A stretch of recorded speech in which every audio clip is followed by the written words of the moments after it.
On October 4th, we're getting a brand new episode, and based on what we've seen in the trailer, it's going to be pure madness. From the second episode, we know that each new one takes place the next day in the digital circus, which means episode 3 will likely kick off the same way as the second, with Pomni waking up and everyone gathering together. After that, Caine's probably going to announce that they're off on another adventure, and this time it's called The Mystery of Mildenhall Manor. Our friends find themselves in the decrepit manor of the Mildenhall. True to form, Zubal will likely sit this one out, just like in the pilot and second episode, while the rest of the crew heads off to the spooky mansion. But this time, Zubal won't go unnoticed, because Caine is about to play therapist with her. More on that later. We saw only Pomni left outside the manor while the trailer shows all 5 characters. Let's not forget how they were warmly welcomed in Candy Kingdom.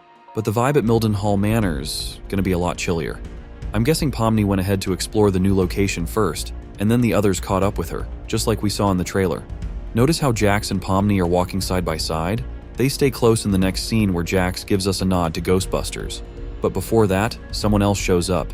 Remember the ghost seal we've known about since the initial announcement? Pomni hadn't seen it before, and when she does, her eyes literally pop out of her head.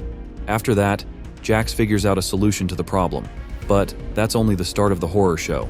We already know from leaks that Kinger and Pomni are teamed up, and the trailer confirms it. After they split into 2 groups, Pomni and Kinger on one side, Jax, Gangle, and Ragatha on the other, we don't hear much about the trio, but our dynamic duo starts exploring the mansion's rooms. The first room sets the creepy mood for the rest of the adventure.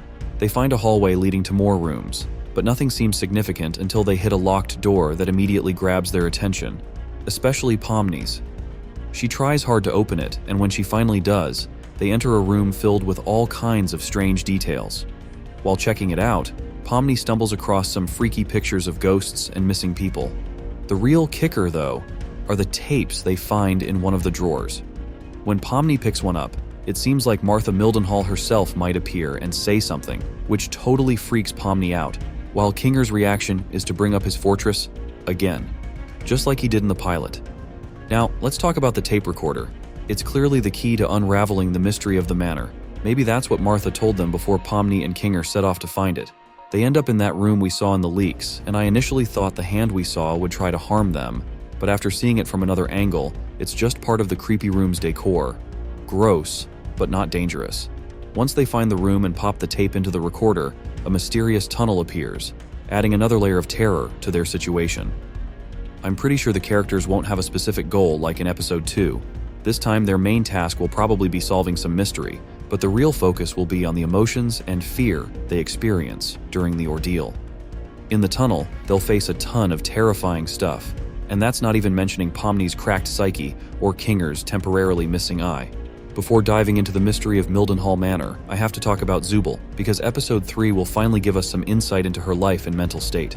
In an old leak, we saw an argument between Caine and Zubal, and I thought it was just another disagreement about skipping the adventure, but it turns out to be way more complicated than that. From the pilot and second episode, we know Zubal avoids interactions with the other characters and skips out on new adventures.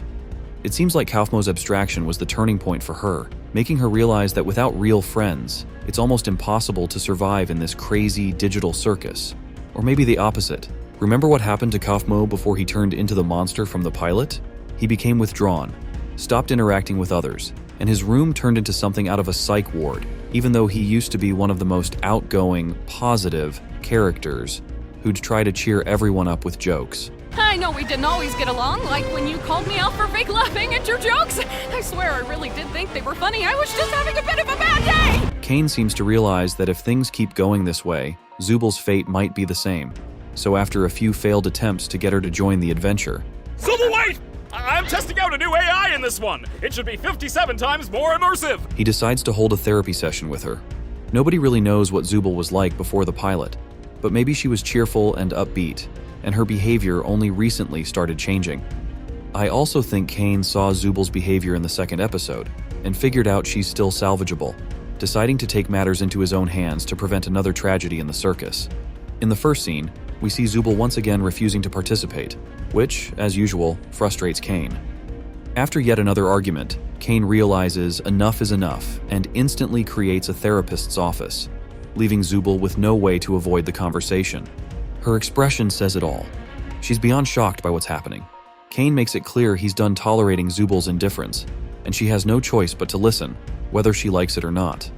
Even when Zubal tries to run away, Caine uses his admin powers to teleport her back, like she's just another NPC he created. One part of their conversation that stood out to me was when Caine learned something so shocking, his jaw literally dropped. By the end of their chat, Zubal is back to her usual moody, independent self, but something definitely went down during their talk. Goose even gave this its own storyline in episode 3, so I think the conversation went something like this. Zubal's super frustrated with everything and storms out, but then she realizes this is her chance to open up and vent about all her issues. By the end, though, something bothers her again, and she snaps back at Caine. The most interesting part will be when Zubal finally spills all her secrets.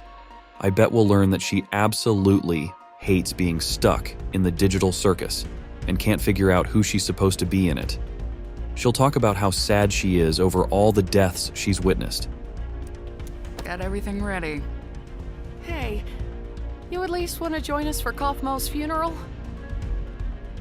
And the thought that she might be next keeps her in a constant state of panic. She's really not into being forced to join these adventures that don't interest her, and maybe that's why Caine reacted the way he did. Remember, the whole Candy Kingdom adventure in episode 2 was designed specifically for her, and from Caine's perspective, she didn't appreciate all the effort. Caine's definitely gonna lay all that out there to Zubal, and we'll finally see that legendary scene. Of course, we'll get all the juicy details when the episode drops. But before diving into the main mystery of the spooky mansion, we gotta talk about Jax, Ragatha, and Gangle, because the trailer and leaks didn't really show anything about them. Everyone remembers that Vacuum Jax was bragging about to Pomni, right? And we all know who owns the manor. What really piqued my interest is this funny little character. For the longest time, I thought it was Martha Mildenhall's pet. But what if there's more than one, and these mysterious creatures are actually her pets that have scattered around the house? That would explain why Jax grabbed the vacuum. So, throughout the episode, the three of them are probably just gonna do their own thing and hunt down these pets. Meanwhile, Kinger, who's also one of the main characters this episode, has another challenge: getting over his anxiety and finally stepping up. That's probably why he's teamed up with Pomni, who knows how to connect with the other circus folks. And judging by what we've seen so far, he sorta succeeds, but also kinda doesn't. There was a lot of speculation about who Kinger was aiming at with that shotgun, and it turns out it's Pomni. In an old promo for Season 1, we saw something that looked like Pomni's hat, and in the Episode 3 trailer, we clearly see her leg. But considering how calm and collected Kinger looks in his final scenes, it seems like he pulled through. So, what do y'all think about my take on the upcoming episode's plot? Drop your thoughts in the comments. Bye-bye, everyone.